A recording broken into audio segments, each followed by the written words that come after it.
Welcome to my channel Royce journey and Abhijita. চলে এসেছি একেবারে শেষ লগ্নে রথের। এখনই শুরু হবে, সেখানে তোমাদের দেখাবো কি হচ্ছে। অভিনেত্রী এসেছিলেন ঋত্বিকা, দেখো উনি এখন বেরিয়ে যাচ্ছেন। এই হচ্ছে তিনি, যিনি কিনা এখন বেরিয়ে যাচ্ছেন অনুষ্ঠান। অঘরী বাবার গ্রুপ হচ্ছে মঞ্চে ডাকা হয়েছে, দেখো তারাই কিন্তু এখন মঞ্চে রয়েছে। আর এই দেখো লোকে লোকারণ্য, আর দেখতেই পাচ্ছ এখানে কিন্তু রথ ছিল। আর এই যে ওনাকে সংবর্ধনা জানানো হচ্ছে, আর ওই যে দেখতে পেলে সাপটাকে কিভাবে গলায় নিল। ওরে বাবা রে, শুধুমাত্র এনাদের সাজগুলোকে দেখো অঘরী বাবার, দেখেই কিন্তু যাই বলো বেশ একটা অন্য রকম ভাইবস ক্রিয়েট হয়, তাই না? আমার তো বেশ লাগছে, তোমরা অবশ্যই কমেন্টে জানিও তোমাদের কেমন লাগছে। সব কিছু মিলে একেবারে জমে উঠেছে বিরাটির রথযাত্রা। এই হচ্ছেন হেড উনি, যাকে তোমরা দেখছো। আর বাদ বাকি অনেকেই রয়েছে সঙ্গে, প্রায় 5-6 জন হবে দল রয়েছে টিমে। তারা কিন্তু আজকে পুরো পথসভায় কিন্তু থাকবে। আর এখানে দেখো দুটো রথ দেখা যাচ্ছে, একটা হচ্ছে দড়ি ধরে দেওয়া হবে, আর একটা হচ্ছে ইলেকট্রিক্যাল। নর্মালি অবশ্যই ইলেকট্রিক্যালটা এবছরই প্রথম। আর এই হচ্ছে সেই ভিউ, সেই পয়েন্ট যা তোমরা এর আগে অলরেডি আমার ব্লগে দেখেছো। আর প্রচুর প্রচুর মানুষের জমায়েত, সব মিলিয়ে একেবারে জমজমাট। আর এখানে দেখো পুরো মহিলা বাহিনী কিন্তু রয়েছে ঢাক বাজানোর জন্য, বুঝতেই পারছো। বেশ কিন্তু ব্যাপার স্যাপার, এবং সবার ড্রেস কোডও কিন্তু এক। সব মিলিয়ে এই মহিলা বাহিনী কিন্তু একেবারে আজকে সামনে যাবে। এই হচ্ছে আমাদের মিনিস্টার, যিনি রয়েছেন পার্লামেন্টারি, সৌগত বাবু। তিনি কিন্তু বেরিয়ে গেলেন। সবাই এসেছিলেন এত বড় একটা অনুষ্ঠানে, অবশ্যই এনারা তো আসবেনই। আর সব কিছু মিলিয়ে দেখতে পাচ্ছ লোকে লোকারণ্য। ইলেকট্রিক্যাল রথযাত্রাটা অলরেডি শুরু হয়ে গেল, আর পরে একেবারে শেষে কিন্তু শুরু হবে যেটাকে রথের দড়ি টেনে, রথ যেটা রয়েছে কাঠের সেটা। তো এখন আস্তে আস্তে প্রথমে ইলেকট্রিক্যালটা দিয়েই কিন্তু শুরু হলো। দেখতেই পাচ্ছ অসম্ভব সুন্দর কিন্তু ইলেকট্রিক্যাল রথটাও হয়েছে। সব কিছু মিলিয়ে জগন্নাথ দেবের রথযাত্রা একেবারে সোনায় সোহাগা, একেবারে আমাদের বিরাটিবাসীর কাছে। জয় জগন্নাথ দেবের জয়। তোমরা কিন্তু অবশ্যই জানিও তোমাদের কেমন লাগলো আমাদের বিরাটির রথযাত্রা। আর যদি ভালো লেগে থাকে একটু শেয়ার করে দিও, যাতে আরও আরও আরও অনেক মানুষের কাছে পৌঁছে যেতে পারে। বিরাটির রথযাত্রা এত সুন্দর করে হয়, যেটা আমরা চাই সবার কাছে পৌঁছে যাক। এত ভালো করে, এত সুন্দর করে, এত মানুষের অক্লান্ত পরিশ্রমে এই রথযাত্রা কিন্তু আমাদের শুরু থেকে শেষ অবধি। দেখতেই পাচ্ছ জগন্নাথ দেব কিন্তু এখানে রয়েছেন, তাকেই কিন্তু এখন দৃশ্যমান রয়েছে ক্যামেরার চোখে, অবশ্যই তোমরা দেখতে পাচ্ছ। আর ভালো লাগলে কিন্তু সাথে থেকে যেও, আমার চ্যানেলটা সাবস্ক্রাইব করে। আর স্কিপ না করে পুরোটা দেখো, অনেক অনেক নতুন তথ্য আর রয়েছে কিন্তু, যেটা কিন্তু অবশ্যই কথা দিচ্ছি খুব খুব ভালো লাগবে। একটার পর একটা আসতে চলেছে, দেখতে থাকো, সাথে থাকো।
মিলে, ছেলে থেকে মেয়ে সবাই মিলে এত সুন্দর করে রোড শোটা হচ্ছে, যেটা কিন্তু ধুনুচি নাচের সাথে মন ভরে যাবে দেখে। অবশ্যই তোমাদের বলছি স্কিপ না করে কিন্তু পুরোটাই দেখো। নাচে একেবারে মেতেই উঠেছে একেবারে। অবশ্য জগন্নাথ দেবের রথযাত্রা বলে কথা, আর আমরা কিন্তু সবাই জানি দুর্গাপুজোর শুভারম্ভ শুরু হয় খুঁটি পুজো থেকে। এই জগন্নাথ দেবের রথযাত্রা থেকেই কিন্তু খুঁটি পুজো স্টার্ট হয়। তো দুর্গাপুজোর একটা আবহমান কিন্তু থেকেই গেল। আর এই হচ্ছে অঘরী বাবাদের দল, যাকে আমরা কিছুক্ষণ আগে স্টেজে দেখেছি, এরপরে আমরা পারফর্ম করতে দেখব।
সমাগম, সেটাই স্বাভাবিক, সেটাই নর্মাল।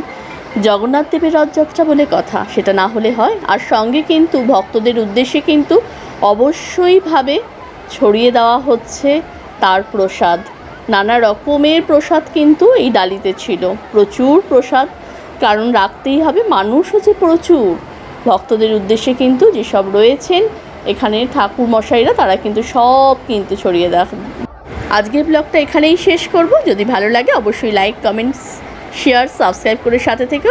পরে দেখা হচ্ছে পরের ব্লগে। টাটা।